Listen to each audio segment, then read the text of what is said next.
इससे मुझे लगता है कि बीजेपी ने खुद इस तरह का हथकंडे कराई है और जाकर खुद हिंसा करा रहे हो। बीजेपी एक ऐसी पार्टी है देश की, आप जानते हो कि जो कि दंगों और फसाद पे अपने आप को उसकी जो बेस टिका हुआ है। जब तक वो दंगा फसाद अगर नहीं कराएगी बीजेपी के कहीं भी प्रसार नहीं हो सकता और फैल नहीं सकती। सोनम वांगचुक जो है उनको बदनाम करने की कोशिश की जा रही है। जो बजरंग दल जैसे आतंकवादी संगठन इसके पास है, हिंदू महासभा जैसे इसके पास आतंकवादी संगठन है, RSS जैसा इसके पास आतंकवादी संगठन है। इस तरह के संगठन जिस पार्टी के पास है वो पार्टी किसी भी आंदोलन में खुद ब खुद जाती है और खुद ब खुद आग लगाती है और किसी और पैसे कार्य करती है। ये वांगचुक जो है उनकी अगुवाई में वहाँ पे अगर प्रोटेस्ट हो रहा है और कुछ लोग जाके उसको आग लगा देते हैं तो उसमें सोनम वांगचुक के पास ये कुछ भी करेंगे, ये तो फांसी पे भी लटकवा सकते हैं।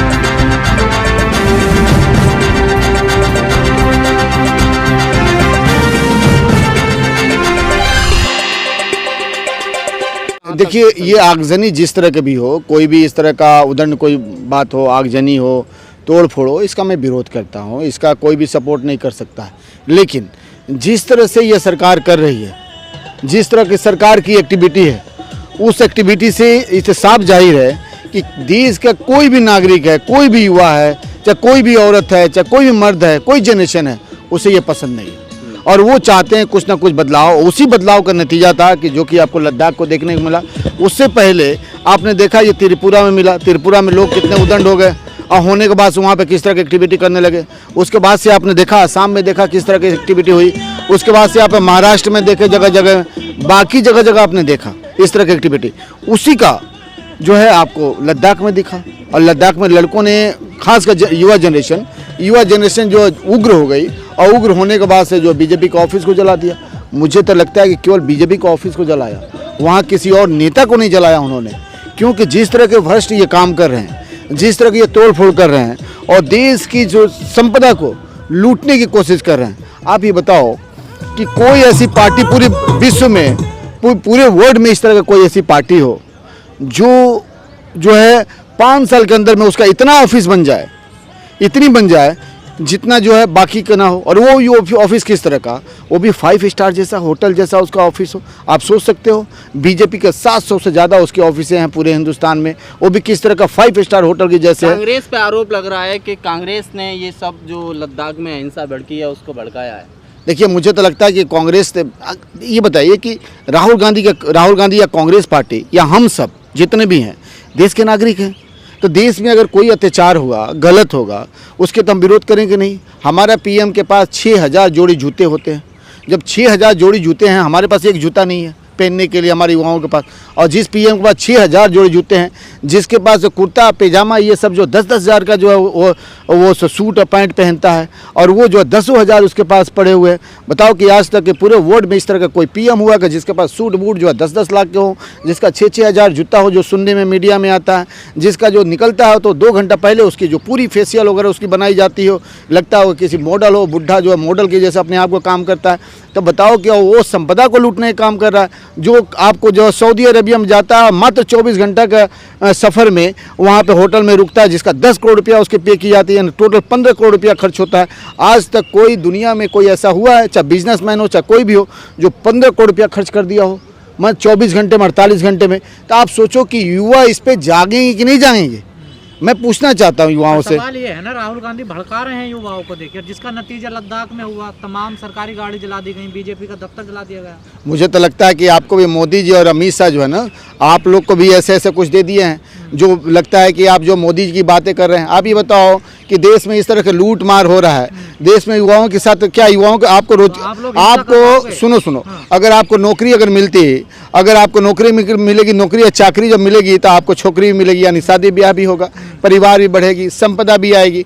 तो आपको नौकरी मिली अगर सुनो और पहले आप ये बताओ अगर आपको खाना नहीं मिलेगा, पैसा नहीं मिलेगा, खाना नहीं मिलेगा, कपड़े नहीं मिलेगा, बाकी नहीं, इंफ्रास्ट्रक्चर नहीं मिलेगा, आपकी डिमांड पूरी नहीं होगी, सरकार का कार्य क्या होता है? संविधान क्या आपको डिफाइन करता है? संविधान वेलफेयर स्टेट की बात करता है ना, और आप वेलफेयर स्टेट के बारे में क्या कर रहे हो? आप वहाँ गुंडागिर्दी वाले स्टेट दे रहे हो। तो उस कंडीशन में युवा जागे कि नहीं जाएंगे? आप देखो बांग्लादेश में जाग गए, श्रीलंका में जाग गए, नेपाल में जाग गए। यहाँ के युवा भी जो मांग रहा है, राहुल गांधी जी सरकार में तो है नहीं कि राहुल गांधी जी से युवा सरकार उनसे पूछेगा। राहुल गांधी जी अपनी आवाज़ को उठा रहे हैं, संविधान को बचाने की बातें कर रहे हैं, लोगों को जोड़ने की बातें कर रहे हैं, मोहब्बत की दुकान खोलने की बातें कर रहे हैं। उससे अगर युवा प्रेरित होता है तो उसमें राहुल गांधी का क्या दोष है। अगर मैं यहाँ पे जो है देश के युवाओं के बारे में बातें कर रहा हूँ, देश के संविधान के बारे में बात कर रहा हूँ, और मैं कहता हूँ कि मोदी और अमित शाह जो देश की संपदा को लूट लिया, देश को बर्बाद कर दिया, देश को जो आप देखो हमारे पास टैरिफ, अमेरिका टैरिफ लगाता है, आज देखो कितनी हमारी जो है उससे नौकरियां चली गई, कितनी इंडस्ट्री हमारी बंद होने के कगार पे है। उसके साथ साथ आप देखो अभी उसने जो है H1 वीज़ा पे जो है उसने 100% जो वहाँ पे लगा दिया, जिसकी वजह से क्या हुआ कि जो लोग 2 लाख में अगर जिनको वीज़ा मिलता था उनको जो है कितना देना पड़ा है, 2 करोड़ रुपया देना पड़ा। अब ये सोचो उस कंडीशन में, यानी 1 लाख के वीज़ा का 1 करोड़ रुपया अगर देना पड़ा और वो गया 1 करोड़ में उसका गया है, तो 1 करोड़ रुपया वहाँ देगा या घर देगा, खाएगा या क्या करेगा, वो आएगा। आप ये बताइए। तो इसके बारे में अगर हम आपको बताएंगे और हम युवाओं को ये सुनेंगे मेरी बात को, तो वो अगर वो उग्र होते हैं और सवाल सरकार से करते हैं तो आप कहोगे कि औरंगजेब ने इसमें कार्य कर दिया, वकील साहब ने करा दिया। तो लद्दाख के भी युवा और कश्मीर के भी युवा कहाँ हैं, वो यूएस में है कि नहीं, उनके पास भी रोजगार चाहिए कि नहीं चाहिए, उनको भी शिक्षा चाहिए कि नहीं चाहिए, उनको अच्छी इंफ्रास्ट्रक्चर चाहिए कि नहीं चाहिए, उनको भी अपना घर द्वार चाहिए कि नहीं। ये बताइए, अगर वो आपसे डिमांड कर रहे हैं और आपसे डिमांड कर रहे हैं तो उस कंडीशन में आप जाकर खुद हिंसा करा रहे हो। बीजेपी एक ऐसी पार्टी है देश की, आप जानते हो कि जो कि दंगों और फसाद पे अपने आप को उसकी जो बेस टिका हुआ है। जब तक वो दंगा फसाद अगर नहीं कराएगी बीजेपी के, कहीं भी प्रसार नहीं हो सकता और फैल नहीं सकती। तो मेरा ये मानना है, ये अब मेरा ही नहीं मानना, पूरी दुनिया को मानना है, ये जो बजरंग दल जैसे आतंकवादी संगठन इसके पास है, हिंदू महासभा जैसे इसके पास आतंकवादी संगठन है, RSS जैसा इसके पास आतंकवादी संगठन है, इस तरह के संगठन जिस पार्टी के पास है वो पार्टी किसी भी आंदोलन में खुद ब खुद जाती है और खुद ब खुद आग लगाती है और किसी और पैसे कार्य करती है। ये बताओ, अरे आप ये बताओ कि आप उत्तराखंड में भी तो युवा जो है जेनजी जो है जागे और उन्होंने भी डिमांड किया, आग लगाया उन्होंने। आप ये बताओ कि आप उत्तर प्रदेश में भी उन्होंने किया, पटना में भी किया, महाराष्ट्र में भी किया, हर जगह किया।